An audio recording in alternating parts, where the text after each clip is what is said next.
नमस्कार, स्वागत है आप सभी का स्वरमय टाइम्स में। दिन भर की बड़ी और अहम खबरों के साथ मैं हूं सृष्टि पांडे।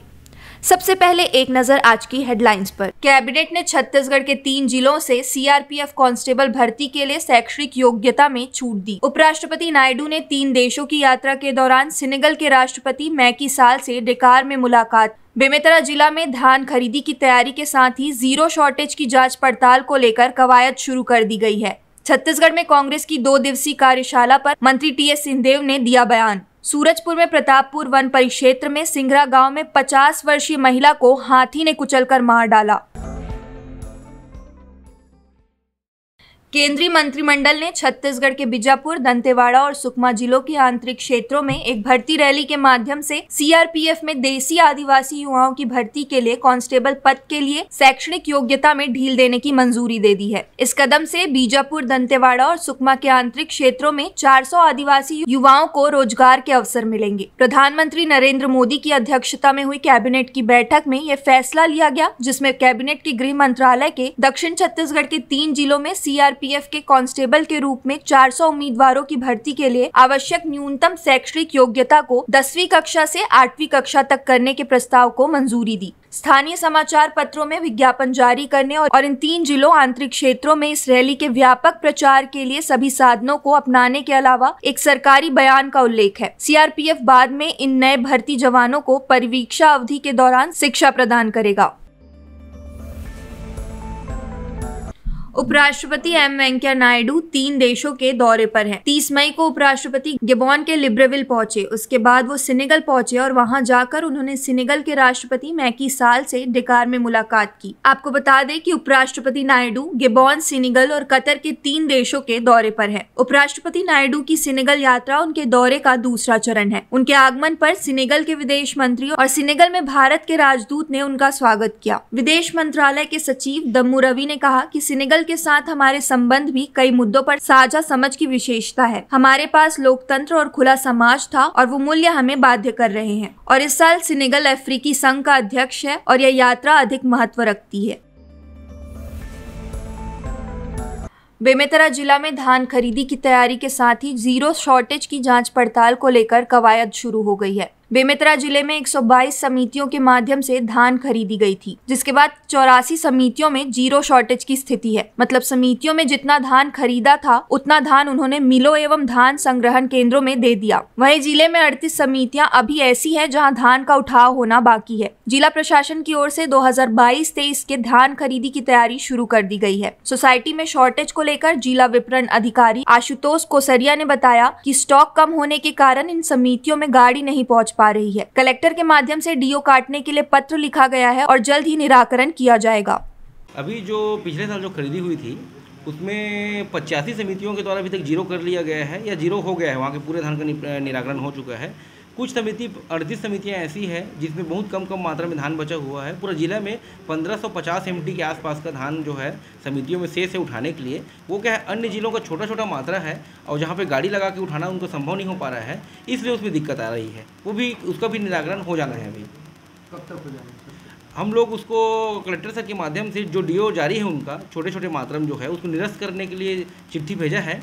जैसे ही उसमें निराकरण हो पाता है मुख्यालय से NIC के द्वारा, फिर उसको निराकरण हो जाएगा। कांग्रेस के 2 दिवसीय नवसंकल्प शिविर कार्यशाला को लेकर स्वास्थ्य मंत्री टीएस सिंहदेव ने कहा कि जयपुर में जो कार्यशाला हुई थी वहां जो निर्णय लिया गया था, जो घोषणा हुई, उसका छत्तीसगढ़ में कैसे क्रियान्वय हो और उसे आगे ले जाने के लिए कार्यशाला किया गया है। इस कार्यशाला में कांग्रेस के संगठन और युवा के शक्तिकरण को लेकर उन कमेटियों पर चर्चा हुई। साथ ही कहा कांग्रेस पार्टी लोगों से बनी है और हमको लोगों के बीच में समन्वय बनाकर आगे ले जाना है। उसी कड़ी में ये जो 6 प्रमुख विषय उठाए गए, इनके संदर्भ की भी जो बातें होगी, हर राज्य की अलग बात होगी, हर राज्य के जिले की अलग बात होगी, हर जिले के अंदर के हर विकास खंड की अलग बात होगी, हर विकास खंड के अंदर के भौगोलिक स्थिति अनुसार हर क्षेत्र की अलग बातें होगी। तो ये सारी बातों को लेकर और सतत संपर्क बनाकर कांग्रेस को आगे बढ़ना है। शेष जो बातें हैं वो सामने आ चुकी हैं। कोई पद अगर रिक्त है अभी भी कांग्रेस के संगठन की किसी भी इकाई में, तो 90 से 180 दिन के अंदर ये समस्त पदों को भरने के डायरेक्शन है। मंडल स्तर पे समितियों के गठन करने के डायरेक्शन है। 5 साल से अतिरिक्त कोई भी एक व्यक्ति किसी एक पद में नहीं बने रहेंगे। सूरजपुर में प्रतापपुर वन परिक्षेत्र में सिंगरा गांव में 50 वर्षीय महिला को हाथी ने कुचलकर मार डाला है। दरअसल रविवार शाम इंद्रमनिया अपनी बेटी और बहू के साथ लकड़ी लेने के लिए गांव के पास जंगल में गई हुई थी, जहां उनका एक हाथी से सामना हो गया और इंद्रमनिया को कुचलकर मार डाला। बेटी और बहू हाथी के इस हमले से बच निकले। ऐसे में ग्रामीणों का कहना है कि वन विभाग के कर्मचारियों के द्वारा हाथियों पर निगरानी नहीं रखी जाती है और न ही ग्रामीणों को सूचना दिया जाता है। ऐसे में बीते कुछ सालों में सिंगरा गांव में 7 लोगों की जान हाथियों ने ले ली है, जिसे लेकर ग्रामीण आक्रोशित है। फिलहाल मृतका के शव को पोस्टमार्टम के लिए वन अमले के द्वारा प्रतापपुर ले जाया गया है। वहीं परिजनों को आर्थिक सहायता राशि के रूप में प्राथमिकी 25,000 रुपए नगद दिया गया है। जब पता चला कि हाथी का एक कैजुअल्टी हो गया है तो स्टाफ तुरंत पहुंचे वहां पर और उसको आवश्यक उसको देखा गया कि एक हाथी का ही कैजुअल्टी है। फिर उसको गांव ग्रामीणों को अपन समझाकर उसको बॉडी को अपन बाहर निकाले और इस तरह से उनको पंचनामा करके पुलिस के इसमें सुपुर्द में कर दिया गया है।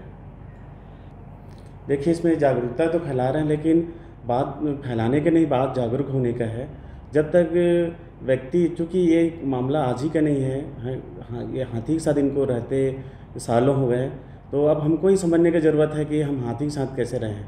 बात यहाँ पर अब हाथी मैनेजमेंट की नहीं रही, मैन मैनेजमेंट का है। उनकी जागरूकता खुद की होनी चाहिए कि भाई हम कैसे रहें, क्या करें। हमको बताने के बावजूद भी आप लोग भी देखे होंगे, जैसे खास करके वृद्ध वर्ग का ज़्यादा होता है कैजुअल्टी, वो अपने ढंग से ही सुनते हैं, चलते हैं। तो थोड़ा सा मेरे को भी डाउट होता है कि उस चीज़ को उन लोग समझना ही नहीं चाहते, कि उनको लगता है कि कुछ नहीं हो सकता, थोड़ा सा नज़रअंदाज करते, ये भी एक कारण हो सकता है। देखिए, इनके लिए अभी हम लोग जो सैटेलाइट सिस्टम चालू हुआ है अभी हाल ही में, उसके द्वारा जो सरगुजा सेल है वो चलाती है, वो पूरा सैटेलाइट के माध्यम से भी हाथी का खबर रखती है। और लगभग दिन में 2 बार आता है मैसेज उसका, एक है। दूसरा, अभी हम जगह जगह जो हाथी जो क्रॉसिंग एरिया है उसमें हाई मास्ट जो लाइट है, सोलर लाइट, वो लगवा रहे हैं, ताकि वो पता चले कि हाथी का भी, चूँकि अंधेरे में पता नहीं चल पाता है, हाथी एक जंगल से दूसरे जगह चले गए, गाँव लोग भी हैं। तो लगभग अभी 33 जगह में हम लोग उसको चिन्हांकित किए हैं जहाँ हाथी जो क्रॉसिंग करते हैं प्रतापपुर क्षेत्र में। देश प्रदेश की सभी बड़ी खबरों से जुड़े रहने के लिए हमारे YouTube चैनल को लाइक, शेयर और सब्सक्राइब करना ना भूलें और लेटेस्ट खबरों के लिए बेल आइकन को प्रेस करें।